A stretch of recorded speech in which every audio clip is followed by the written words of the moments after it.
3 years ago, in early 2022, I was just 14 years old and walking back to my grandparents' home with my mom after picking up some of my grandfather's favorite foods.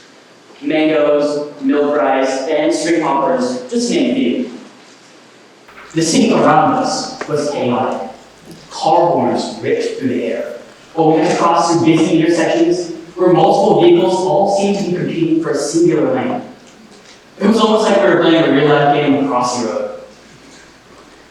But amidst all this pandemonium, down the street, a small dog hobbled in our direction. As it sheepishly stopped at my shoes, I noticed something. Its ribs were poking out of its skin. Its back was covered in fleas, and its eyes were searching for kindness, food, probably just overall safety. So, out of sympathy, my mom and I gave it some leftover milk rice we had in our bag, and the dog gobbled it all up. But it was almost like it hadn't a single need in it. As a result, he followed us home. His ears were flopping in the wind as he shambled in our direction, and his tail was wagging out of pure excitement, as this might have been the first time anybody had shown him some kind of attention. But much to my dismay, we couldn't take him home. After all, we were in Sri Lanka, with my grandfather already ill and resources in the nation scarce due to the effects of the pandemic. We had no choice but to leave him behind. It almost felt like abandoning a helpless child. Knowing the environment that this dog would be exposed to, I'd essentially guaranteed it an inevitable death on the streets. I too felt helpless, as I had nothing else to offer it. And I felt guilty with the knowledge that this dog would most likely not survive the next few months. That guilt turned into frustration. I was frustrated how such a beautiful country could allow such suffering, abuse, and mistreatment happen to these loving animals. So, I made a promise to myself. I promised that the next time I came to Sri Lanka, I will do better for these dogs. Now, I have no specifics on how I would achieve this whatsoever, but I knew I wanted to make a change. Now, 3 years have passed, and I would love to share with you all what I learned. So for a little background, Sri Lanka is a beautiful nation of rich culture and deep respect for life. But beneath all that beauty, 3 to 6 million stray dogs struggle to survive. With its predominant religion of Buddhism, the religion teaches a law called ahimsa, which centers around the respect for all living beings. Yet, when I walk through many Sri Lankan neighborhoods, cities, and communities, I see dogs abandoned to starve, their bellies full of parasites, and scurrying away out of pure fear from anybody who even gets remotely close. Specifically, skin diseases such as mange, parasitic illnesses like fleas and ringworms, and other tropical parasites such as babesiosis can be found plaguing millions of these dogs across the entire nation. But untreated dogs don't just suffer alone. They can pose major human health threats as well. In Sri Lanka, 20 to 30 people every year die of rabies, almost all from dog bites, despite it being an entirely preventable disease with a near 100% mortality rate. Now, in domestic environments and off the streets, you may think life is better for them, but that's simply not the case. Many captive dogs are tethered to small yards, devoid of any affection or freedom, and used merely as tools for security. Cats, too, are victims, as they are often left abandoned to overbreed, further swelling the Sri Lankan stray population. Sri Lanka continues to struggle with this animal welfare crisis as a result of poverty, overbreeding, weak infrastructure, and the lack of effective governmental animal control services. But this issue is not exclusive to just Sri Lanka. In the US, Even in our Atlanta community, where dogs and cats are revered as members of our families, cruelty takes different shapes. Puppy mills that churn out sick animals for profit, animal testing for products, and abandonment are all prevalent issues that continue to fester under our noses every single day.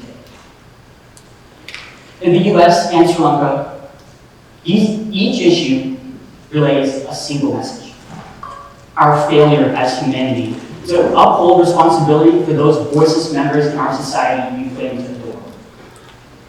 Now, Sri Lanka's animal welfare crisis isn't just a local issue confined to a relatively small country. It requires all of humanity to resolve. And until we can respect the lives of these animals, our reverence for them remains incomplete. But there is hope. After much research, I found many Sri Lankan private organizations that align perfectly with my goals. The ones that stood out to me were Dog Passion, Animal SOS, and the Animal Welfare and Protection Association, all which are continuing to make positive efforts for the ethical treatment of stray animals in Sri Lanka.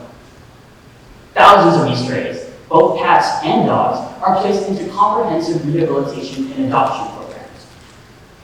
Specifically, these shelters don't just provide the basics like food, water, shelter, or space, but safe homes that cater to the animals' every need. For example, in the dog passion shelter, many paraplegic dogs are placed in their beach house property, where they can frolic in the soft sand rather than drag their legs on the rough concrete of the streets. Daily bathing sessions and medical care are also requirements in these shelters, as well as meals being cooked daily, typically fresh rice, so that the dogs can maintain a healthy, balanced diet in these communities. But the true remarkable aspect of these shelters is the people that work there. These employees relay unconditional and unrelenting love for these dogs. In particular, one employee at the Animal SOS shelter was able to manage to remember the names, personalities, and appearances of over 1,000 dogs. Like, wow, that's just a commitment that I can't even fathom of achieving. But starting in this path, on my first day volunteering at the dog passion shelter, I was able to push past my comfort zones in order to truly focus on these animals' needs. One dog in particular, he came up to me and started licking my toes to my shoes and jumping on my legs out of joy. Even though that was really fun to experience, I was a little bit uneasy. Despite his friendly demeanor, his appearance was quite striking. He had just been recovering from a mange, seen by the multiple black spots that tattered his belly. And on his mouth lay a massive healing wound inflicted from prior human abuse. As I was tasked with applying antifungal cream to his wounds, I was a little bit hesitant on helping him, seeing the fragile condition of this dog. But pushing past the walls of my comfort zones, helping him feel relief wasn't just fulfilling. It was eye-opening. Because I finally saw and became aware of the extent of these animals' suffering. Additionally, many private organizations, such as the ones I listed, are responsible for over 100,000 vaccinations of dogs in Sri Lanka every single year since 2020. Seeing the noble actions that these organizations take in person has reaffirmed a sense of hope in me for the animals of Sri Lanka as well.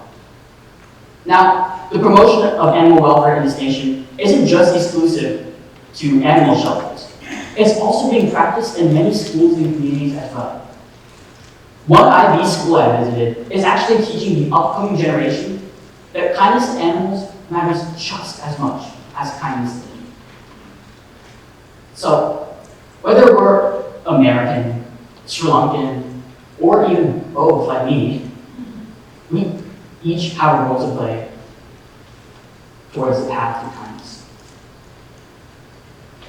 Starting in our Atlanta community, we can make small changes such as advocating for stronger animal protection laws, supporting ethical practices, and even making small donations to local organizations such as the Lifeline Animal Project or the Atlanta Humane Society.